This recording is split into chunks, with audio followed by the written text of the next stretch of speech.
খরচা, সেই খরচা বৃথা হয়ে যাবে যদি আজকের এই মজলিস না ভরে। মজলিস ভরাটা আসলে উদ্দেশ্য না, এই মজলিস থেকে মানুষ কতটা আমরা নিতে পারছি সেটা আমাদের কাছে বড় বিষয়। আমি আবারও সমস্ত মা বোনেদেরকে এবং গ্রামবাসী ভাইদেরকে উদ্দেশ্য করে বলছি যে আপনারা আসুন, মজলিসে ভরা। আমাদের এখানে যিনি বক্তা এসেছেন তিনি দেখবেন যে মজলিস খালি। এমন জায়গায় আমার বক্তব্য দেওয়া পড়েছে যেখানে লোকেরা বক্তব্য শুনতেই ভালোবাসে। তাহলে সেটা আপনার শুধু ক্ষতি হলো না, এই গ্রামের একটা খারাপ বার্তা সারা পশ্চিমবাংলায় ছড়িয়ে যাবে। যেখান থেকে বক্তারা আসবেন, স্টেজে অনেক মূল্যবান মানুষ আছেন, বসে আছেন, থাকবেন, আগামী দিনেও আসবেন। কিন্তু এইগুলো বসাটা কিসের জন্য? আপনাদের দিন শিক্ষার জন্য, দিন সম্পর্কে আলোচনার জন্য।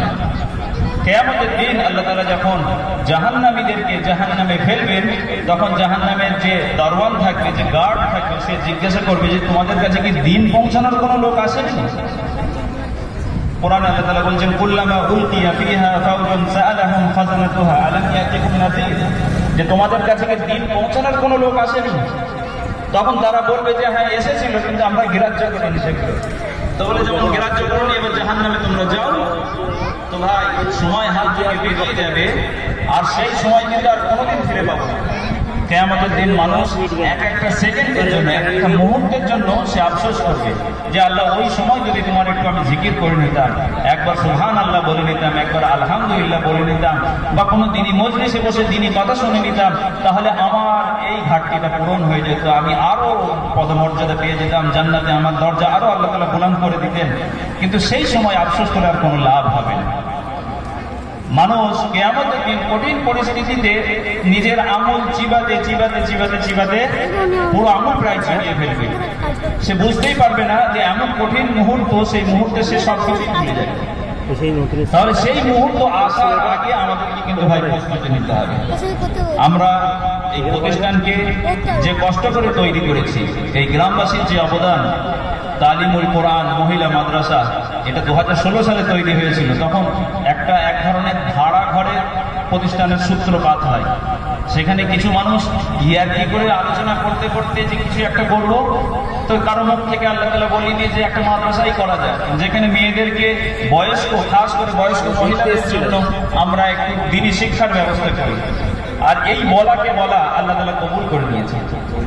এই কবুল করার পরে 2016 থেকে আজকে 2024 হয়ে গেছে, প্রায় দেখতে গেলে 8 বছর পার হয়ে গেছে। এখন আলহামদুলিল্লাহ এই গ্রামের শুভানুদ্দায়ী যারা আছেন তারা জায়গা দিয়েছেন। একটি এমন জায়গা ছিল, সেই জায়গাটার অনেকজন অংশীদার ছিলেন, কিন্তু তারা এই পৃথিবীর অংশ নিতে রাজি হননি। তারা রাজি হয়েছেন যে আমরা আখিরাতে অংশ নেব। এই অংশের যে মূল্য হবে, সেই মূল্যতে আমার কোনো লাভ হবে না। কিন্তু তারা যে কাজটা করে গেছেন সেটা চিরস্থায়ী হয়ে গেছে, আল্লাহর ব্যাংকে জমা হয়ে গেছে। আর ব্যাংকে যখন কোনো জিনিস জমা হয়, সেই জিনিসটা আমরা স্বাভাবিকভাবেই জানি তার একটা সুদ তৈরি হয়। কিন্তু আল্লাহর কাছে যে সুদ হয় সেটা সুদ বলে না, আল্লাহ তার ওটাকে অনেক অনেক বেশি বাড়াতে থাকে। এবং কিয়ামত যখন কাছাকাছি চলে আসবে, তখন দেখা যাবে তার হিসাব নিকাশের সময় তার দাড়ি পাল্লাতে অনেক সওয়াব আল্লাহ তাআলা দিয়ে দিয়েছে। আর সেই সওয়াবের কারণে আল্লাহ তাআলা মাফ করে দেবেন। আমি সারা জীবন কোরআন পড়তে পারিনি বা পড়ার সুযোগ হয়নি, কিন্তু আমার দেওয়া জায়গাতে, আমার দেওয়া পরিশ্রমে, আমার দেওয়া 1 টাকা 2 টাকাতে এই প্রতিষ্ঠানটা যে কায়েম হয়েছে, কিয়ামতের দিন ওই 1 টাকার জরিয়াতে আপনি পার হয়ে যেতে পারেন। আমরা শুনেছি যে আল্লাহ নবী সাল্লাল্লাহু আলাইহি ওয়াসাল্লামের বাণী আছে, কিয়ামতের দিন একটা মানুষ তার একটা সওয়াব নিয়ে যাবে। একটা এমন মানুষ হবে যার সব সওয়াব তার হয়ে গেছে, খালি একটা সওয়াবের জন্য সে আটকে গেছে।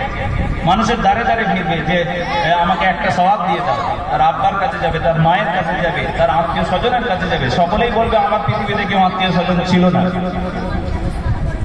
আর একজন মানুষ তার শুধুমাত্র একটা সওয়াব ছিল, সেই সওয়াবের কারণে সে দেখছে যে আমি একটা সওয়াব নিয়ে জান্নাতেও যেতে পারবো না, আর আমার জন্য জাহান্নাম অবধারিত। কমসে কম কোনো বান্দাই যদি একটা জান্নাতে চলে যায় আমার একটা সওয়াব নিয়ে, তো সে যা।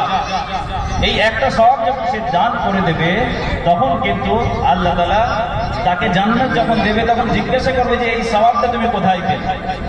যদিও আল্লাহ তাআলা আলিমুল গায়ব, তিনি সব জানেন, তারপরেও জিজ্ঞাসা করবে, বলবে যে অমুক বান্দা দিয়েছে, আর সে কি কারণে দিয়েছে, যে আমার কমসে কম কিছু না হোক, অপরের তো হোক। কিয়ামতের দিনে এই কঠিন পরিস্থিতিতে সে যখন অন্যের কথা ভেবেছে, আল্লাহ তাআলা তখন বলবে যে তুমিও পার হয়ে যাবে।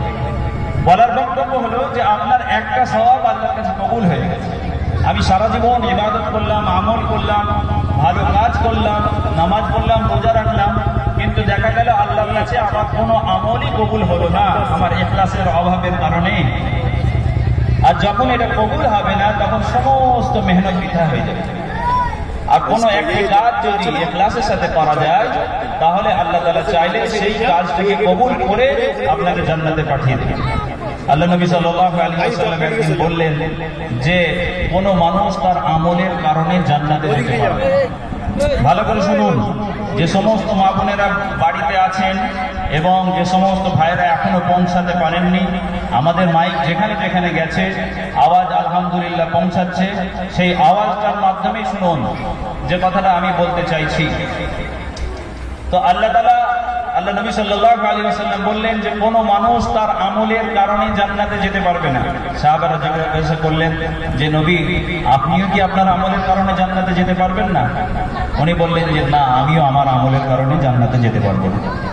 তখন আল্লাহ নবী সাল্লাল্লাহু আলাইহি ওয়াসাল্লাম বললেন যে আল্লাহ যদি রাজি খুশি না হয়, আল্লাহ যদি কবুল না করেন, তাহলে কেউ জান্নাতে যেতে পারবে।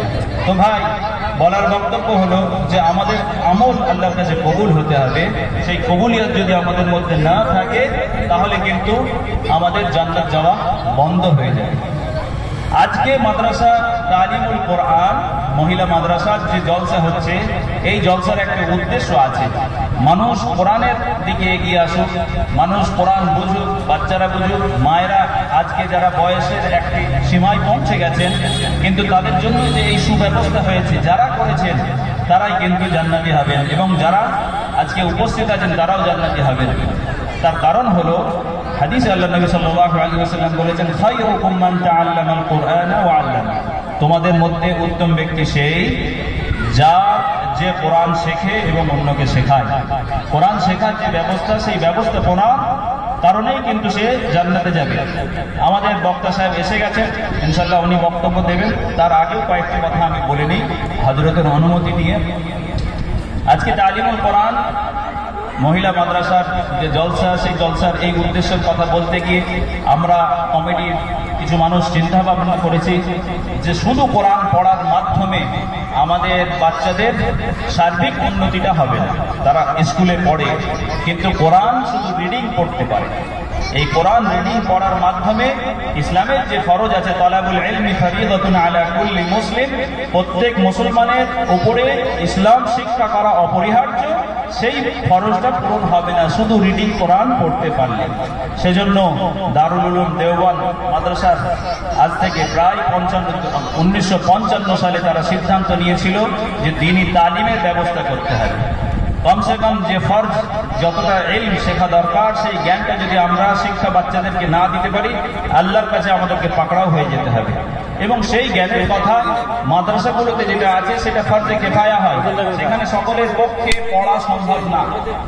কিন্তু দ্বীন শেখার জন্য আমাদের যদি আমরা ব্যবস্থাপনা করি যে বাড়ি বাড়ি মক্তবের সিস্টেম করি, তাহলে সেখান থেকে কিন্তু তারা দ্বীন শিখতে পারবে।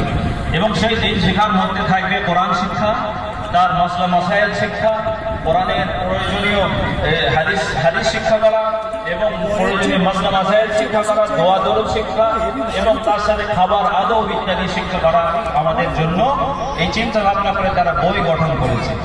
এবং এই বই গঠন করার মাধ্যমে প্রথমে উর্দুতে হয়, পরবর্তীকালে সেগুলো বাংলাতে হয়েছে, এবং চারিদিকে মেহনত চলছে। এবং দ্বীনি তালিমি বোর্ড, এই আমাদের দ্বীনি তালিমুল কোরআন যে প্রতিষ্ঠান আছে, এই প্রতিষ্ঠানের সাথেও তারা চাইছে যে এখানে এই কাজটা শুরু হোক। এবং মাদ্রাসা কাসিমুল উলুম হাওড়া জেলার অন্যতম একটি মাদ্রাসা, এই মাদ্রাসাও কিন্তু এই দ্বীনি তালিমি বোর্ডের সাথে যুক্ত আছে। যুক্ত থাকায় এলাকার প্রত্যেকটা মাদ্রাসাকে দায়িত্ব দেওয়া হয়েছে যে এই এলাকায় যেন ফরজে আইন, প্রয়োজনীয় দ্বীনি শিক্ষাটা যেন বক্তব্যের মাধ্যমে মানুষের কাছে, বাচ্চাদের কাছে পৌঁছে যায়। একটা ঘন্টা দেবে, ওই একটা ঘন্টা দ্বীনি তালিমগুলো তাদেরকে শিখিয়ে দেওয়া হবে। এবং এজন্য হাওড়া জেলার প্রতিটা মাদ্রাসাতে এখন আপাতত প্রতি মাসে 1000 টাকা করে এই শিক্ষা মক্তবে চালু হওয়ার জন্য আমাদেরকে বোর্ডকে দিতে হয়, যাতে এই শিক্ষাটা আম হয়ে যায়। তার মেহনত চলছে। বাচ্চারা আস্তে আস্তে দিন থেকে যদি দূরে সরে যায় তাহলে সুখ শান্তি আমরা পাবো না। আমরা যেখানে সুখ খুঁজে বেড়াচ্ছি সেখানে কিন্তু সুখ নেই। বর্তমান যুগে বাচ্চারা মোবাইল দেখতে ব্যস্ত হয়ে গেছে, মা বাপ মোবাইল দেখতে ব্যস্ত হয়ে গেছে, মোবাইলে আসক্ত হয়ে গেছে। তারা কি কারণে করছে? তাদের খুশি তারা সেখানে খুঁজে বেড়াচ্ছে, কিন্তু সেই খুশি সেখানে কিন্তু নেই। তার খুশি হলো এই দিনের মধ্যে রয়েছে। আল্লাহ নবী সাল্লাল্লাহু আলাইহি ওয়াসাল্লামের মাধ্যমে আল্লাহ তাআলা জানিয়েছেন, আলা বিযিকরিল্লাহি তাতমাইন্নুল কুলুব। আল্লাহর জিকিরের মাধ্যমেই দিল শান্তিতে থাকে। যেখানে আল্লাহর জিকির নেই সেখানে দিল শান্তি হওয়ার কোনো ব্যাপার নেই, সেখানে দিল মোটেও শান্তি হবে না। আপনি যেখানে শান্তি খুঁজে বেড়ান না, অসুবিধা নেই, কিন্তু শান্তি আপনি পাবেন না। আর মনের শান্তিটাই হলো আসল শান্তি। আল্লাহ নবী সাল্লাল্লাহু আলাইহি ওয়াসাল্লাম বলেছেন, إن في الجسد مضغة إذا صلحت صلح الجسد كله وإذا فسدت فسد الجسد كله ألا وهي القلب। যে তোমরা শুনে রাখো, মানুষের শরীরের ভিতরে একটি রক্তপিণ্ড আছে, সেটা যখন ভালো হয় তার শরীর সমস্ত ভালো থাকে, আর সেটা যখন খারাপ হয়ে যায় তার শরীর টোটালটাই খারাপ হয়ে যায়। তখন বললেন যে শুনে রাখো, আলা ওয়াহিয়াল কলব, সেটা হলো অন্তর। অন্তর যদি ভালো থাকে তাহলে কিন্তু সব ভালো থাকে। কোরআন এবং দ্বীন শিক্ষার মাধ্যমে আমরা অন্তরকে ভালো রাখতে চাই, অন্তরকে জীবিত করতে চাই, আর সেই জীবিত করার মাধ্যমে দুনিয়া এবং আখিরাতের শান্তি আমরা পাবো। কিন্তু আমরা সেই জায়গা থেকে সরে গিয়ে অন্য জায়গায় আমাদের শান্তি খুঁজে বেড়াচ্ছি, যেটা আমাদের মুসলমানদের জন্য কাম্য নয়। আজকে যে সমস্ত কয়েক মানুষ এখানে উপস্থিত আছে, আল্লাহ তাআলা তাদেরকে কবুল করেছেন। আর এই যে কথা শোনা হচ্ছে, আমাদের সামনে বক্তা সাহেব উপস্থিত হয়ে গেছেন, তার মূল্যবান কথা আমরা ইনশাআল্লাহ শুনবো। তিনি এসেছেন। আমি এখন সমস্ত গ্রামবাসী ভাইদেরকে অনুরোধ করছি, মায়েদেরকে অনুরোধ করছি, আপনারা চলে আসুন। মূল্যবান বক্তব্য হবে, দিন কোরআন হাদিস সম্পর্কে, কোরআন হাদিস নিয়ে কথা হবে এবং আমাদের দুনিয়া এবং আখিরাতের কামিয়াবি নিয়ে কথা হবে।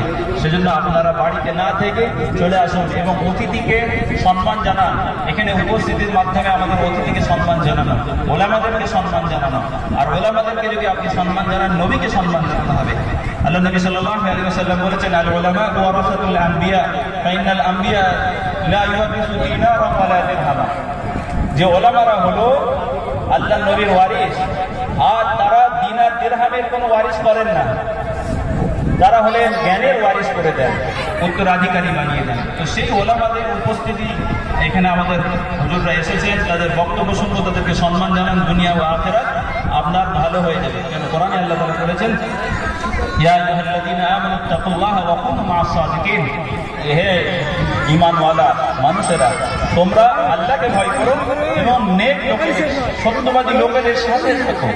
ওলামারা হলেন সেই ধরনের মানুষ যাদের সাথে থাকলে কিছুক্ষণ বসেও আপনি যে জিনিসটা পাবেন তার মাধ্যমে আল্লাহ চাইলে গুনাহ মাফ করে দিতে পারবে। আল্লাহ নবী হাদিসের কথা বলেছেন, এই হাদিসটা বলে আমি শেষ করব। সেটা হলো যে ভালো মানুষের উদাহরণ সেই রকম যে আতর ব্যবসায়ী। আপনি চাইলে তার থেকে আতর কিনতে পারেন, যদি আতর না কিনতে পারেন তাহলে কমসে কম তার কাছ থেকে আপনি খুশবু পাবেন। তার কাছ থেকে সে চাইলে আপনাকে একটা আতর হাদিয়াও করে দিতে পারে, যদি সেটাও না হয় কমসে কম সেখান থেকে আপনি খুশবুটা পাবেন, ভালো জিনিস। আর খারাপ মানুষের সহবত হলো যে কামারের মতো। কামার যখন সে আগুন নিয়ে খেলা করে, লোহার দিয়ে বিভিন্ন জিনিস তৈরি করে, সেই সময় আপনি তার কাছে গেলে সুগন্ধ পাবেন না, দুর্গন্ধই পাবেন। আর কিছু যদি না হয় কমসে কম তো আপনার কাপড়ও পরে যেতে পারে তার আগুনের মাধ্যমে। আল্লাহ নবী এই কথাগুলো বলার মাধ্যমে আমাদেরকে শিক্ষা দিয়েছেন যে আমাদেরকে ভালো মানুষের সহবতে থাকতে হবে, খারাপ মানুষের সহবত থেকে দূরে থাকতে হবে। আজকের এই মজলিস, অতীতের যে মজলিসগুলো হয়েছিল সেই মজলিসের থেকে সংখ্যায় কম বলে মনে হচ্ছে। হয়তো মা বোনেরা এখন খাওয়া দাওয়া করছেন, ভাইরা খাওয়া দাওয়া করছেন, আপনারা খাওয়া দাওয়া করে চলে আসুন। আর মূল্যবান বক্তব্য হবে ইনশাআল্লাহ আমাদের হুজুরের। আমি হুজুরকে অনুরোধ করব যে তিনি তার মূল্যবান বক্তব্য আমাদের সামনে পেশ করবেন।